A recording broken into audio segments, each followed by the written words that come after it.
Prime Minister Olmec tells Obi-Wan Kenobi, "All of our warriors were exiled to our moon Concordia. They died out years ago."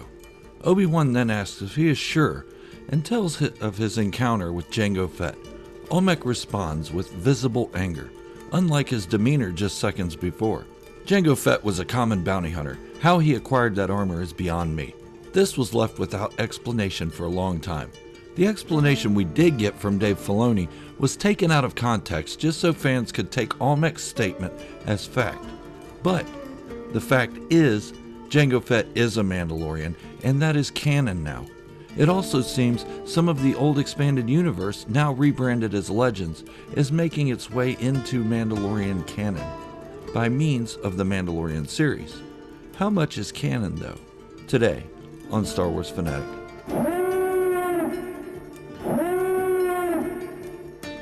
For years we took Prime Minister Olmec's word for it.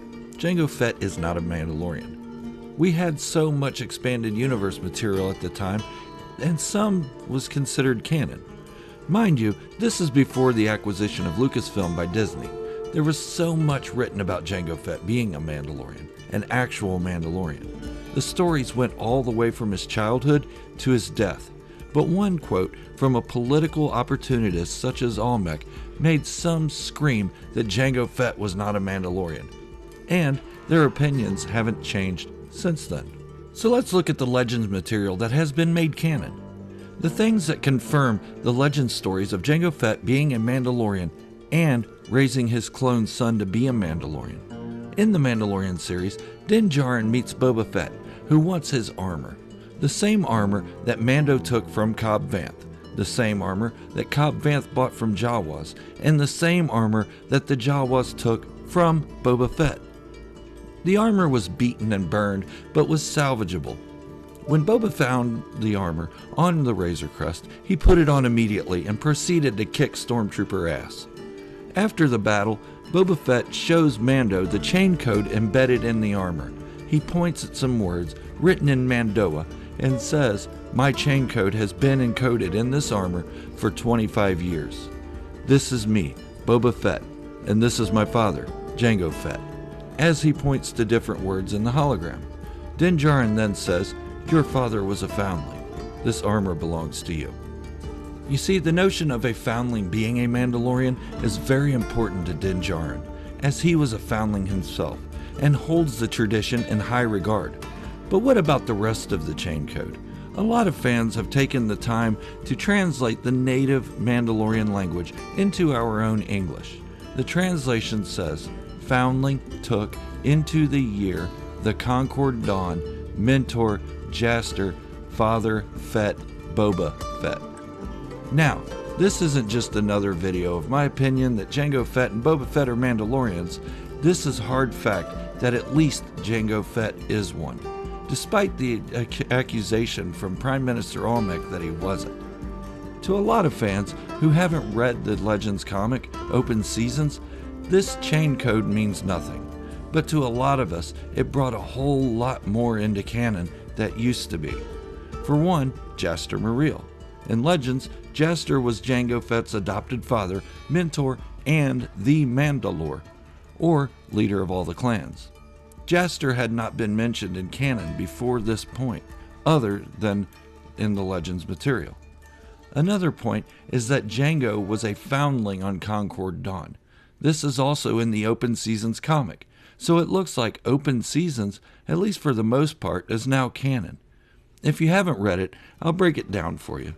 Jango lived with his family on their farm on Concord Dawn, a Mandalorian planet. Jango's father was a journeyman protector, actually the journeyman protector. That just means he was like a sheriff. He took the job after it was left open when Jaster Muriel became the Mandalore. Jaster was the leader of a faction called the True Mandalorians. Death Watch then hunted him and his group down. When Jaster and his crew took shelter on the Fett farm, Death Watch caught up. They killed Jango's parents and kidnapped Jango's sister. Jaster Muriel found Jango and took him in as his son. Jaster trained Jango in the ways of the true Mandalorians. Jaster was later killed, and Jango became the new Mandalore. Death Watch killed or had killed most of the other true Mandalorians, and Jango went off on his own. He took on bounty hunting and had a clone made of him to train. And the rest of it you know. So it's very important, and it was very intentional, that the writers put Jaster Muriel, Foundling, and Concord Dawn in the chain code. All of these elements are in open seasons, and now they are canon. I can't imagine they would put those in the canon and the rest of it, the story, left omitted.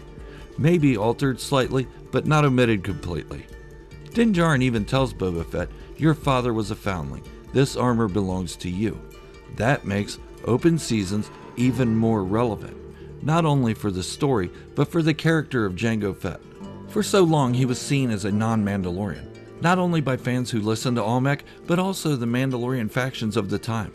Death Watch and the pacifist New Mandalorians led by Duchess Satine Kryze were the predominant factions in Mandalore, as we see in the Clone Wars series.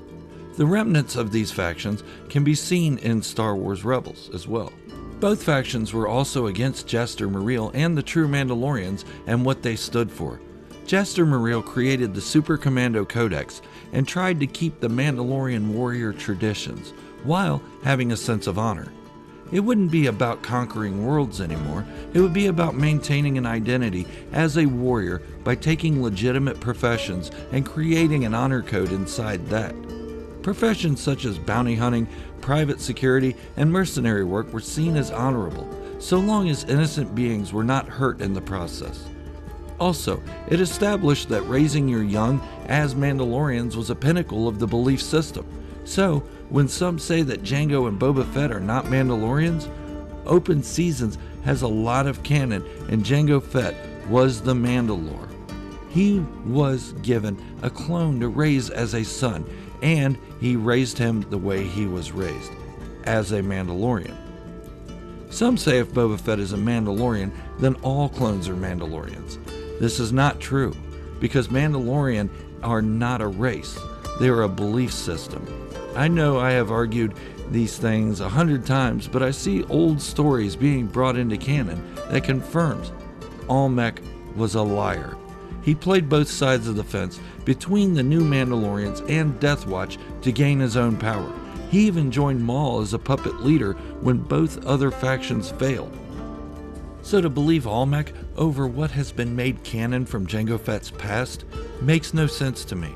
But this is Star Wars, and we all see it our own way. It is for all of us. I don't know about anyone else, but I am really excited that Open Seasons is, at least in part, canon. If you haven't read it, please do. I highly recommend it. I have recently opened channel memberships, and for $2, $5, and $10, you get special perks from my channel. These will be ever evolving, so stay tuned.